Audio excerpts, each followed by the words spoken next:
Hey guys, Languagehacker here, and I thought I'd start a series where I go over in quick detail decks that are popular in the meta and basically give you a tutorial of how to play it, what cards you can change in and out based on what you're seeing on ladder, general tips, mulligan guide, and basically try to wrap all that up in a quick 5-minute video so you guys can learn how to do it. And we're starting off with Spell Mage, very powerful deck in the meta right now.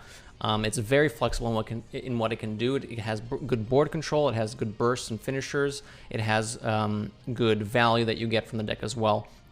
And you can do a lot of it very, very consistently with a lot of card draw and discounts, mana discounts that you get from stuff like Enchantress Flow.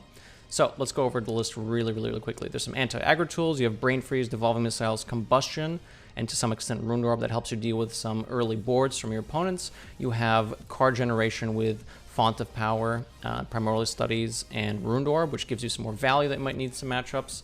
The main two pulling features for this deck is that you can run Font of Power and Apexis Blast, which are the payoff cards for running a full spell deck.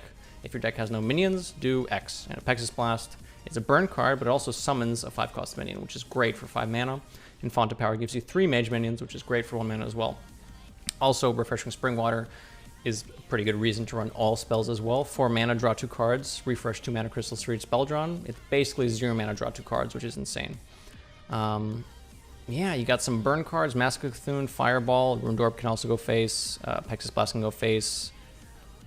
Pretty flexible deck. You can change your game plan very quickly based on how the game is going, based on what your card draw looks, based on what your draw looks like.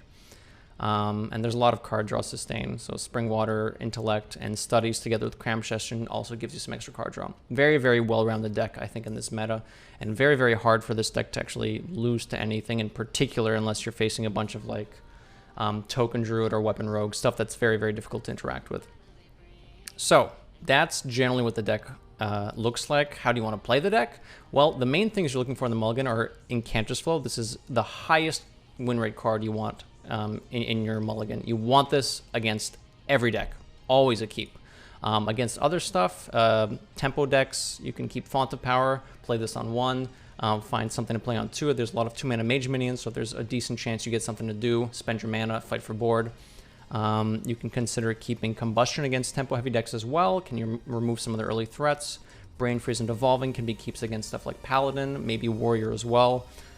You actually generally don't want to keep Apexis Blast despite it being one of the strongest cards in the deck, because you generally want to figure out your first early turns before you get to the Apexis Blast turn. This is generally a bit later on. You still want to draw into it and potentially have it on turn 4 or 5, but it's more important to have the good early start. Springwater you want in pretty much every matchup as well. So these are the main 2 cards that you're looking for in every matchup, and then you can adjust accordingly based on if you're facing tempo, you want some of the board control tools. If you're facing control, i.e. Priest or the Mirror, you can consider keeping something like Netherwind Portal, maybe an Intellect if you already have a flow. You can afford to keep slower hands against the slower decks.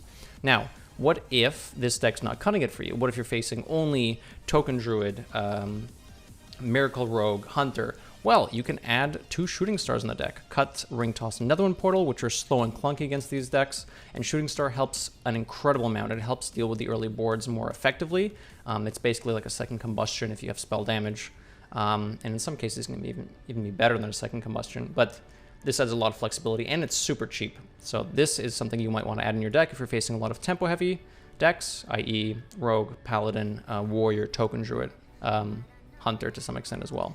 And if you face only Warlocks, Priests, Mages, you can cut a Flame Strike, which isn't really great against those classes, and you can add in a second Netherwind Portal, which can help against them. Slower matchup, 3 mana, random 4-drop minion.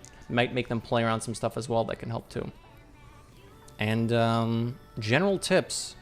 Always fight for tempo. Again, you want flow and Springwater against pretty much everything, but whenever you can, fight for tempo. There's a lot of burn in the deck, which does mean that after a certain point, if you can set up lethal and ignore the board without dying yourself, it's good to do that. But some classes have comeback mechanisms. For example, Priest in particular, you don't want to just start launching burn face because they can discover stuff like Flash Shield, Desperate Player, random renews, and it might be a little scary to just give up all tempo, go all face, and then have them out heal the damage.